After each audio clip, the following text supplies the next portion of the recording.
everybody now knows, the cast and crew and everyone knows the answer. I know who SBK is. And they just, it's just sort of, the finale script came out last week, so there's sort of this sense of, oh, okay, now everyone. Oh, it's good, you guys. It's good. It's good. It's so satisfying.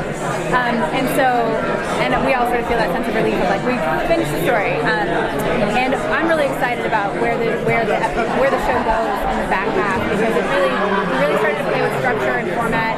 It was finally warm enough to go outside, so we got to really open the show up. We had a director come in episode 8, Lexi Alexander, who's remarkable. So extraordinary. And sort of really pushed us into evolving the visual language of the show in a way that's really exciting. And then that stayed through for the remainder of the season. So it's been a really exciting back half. So we're looking forward to everyone seeing it.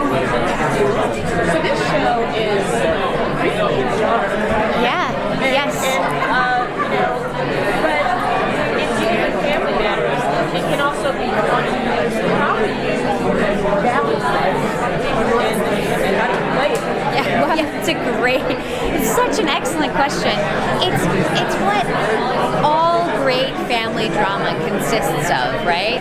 Like, you don't choose your family, so you deal with them the best that you can. You make lemonade out of lemons, so to speak. And this show is particularly erudite, I think, because if you're going to make people feel the darkness and the sorrow and the anguish of all these repressed memories and secrets. I mean, secrets destroy families. We all have probably experienced that to some degree, hopefully not to the degree that the Hawthorns have.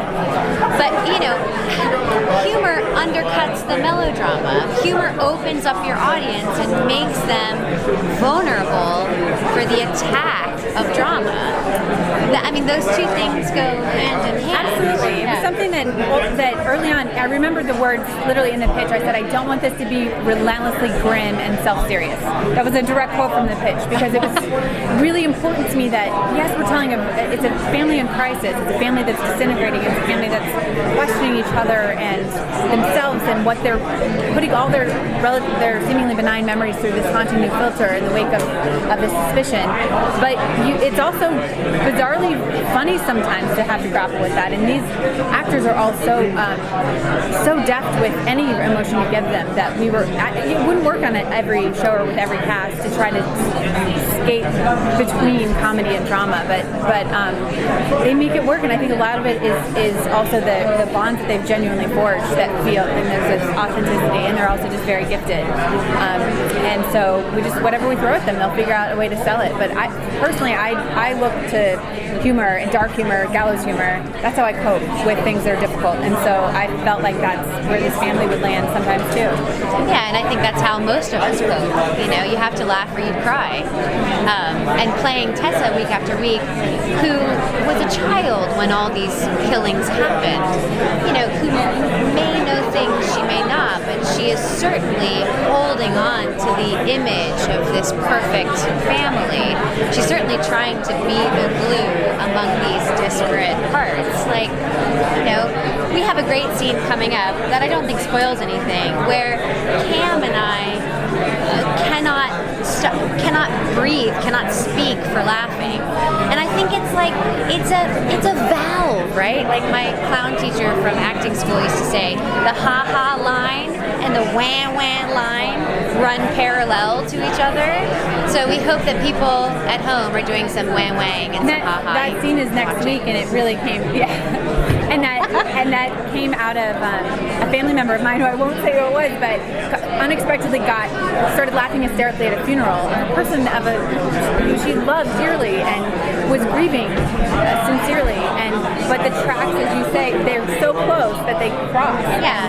And you put extreme pressure on anything, and you can't predict how you crack emotionally. Right. And especially Cam and Tessa. Yeah. I think Cam and Tessa have a... Tessa is very much like the heart of the family. Yeah. That will turn out well. Yeah. But that also makes me think that there's going to be a skeleton that pops out of that closet that's going to be like, I mean, is that Right. possible? That I think we can say that, you know, Tessa is so bright and sunshiny and is the glue that holds the family together and does work to be nurturing and to forge bonds and not be the cause of things falling apart. But she has her own demons. She has her Absolutely. own. We've established already that she had very vivid nightmares. That as a she's child. medicating That she's anxiety. medicated. So there's definitely some things to unpack there in her. Well, it's like, Anton Chekhov was the playwright I most admire, always has a character in his plays that whistles. And it's always the saddest character in the play. It's the saddest person that's whistling a happy tune. So because this story is about layers upon layers, you will peel back layers of Tessa that will surprise you. That's a good cryptic way to put it. Thank you. I like that. Thank you guys.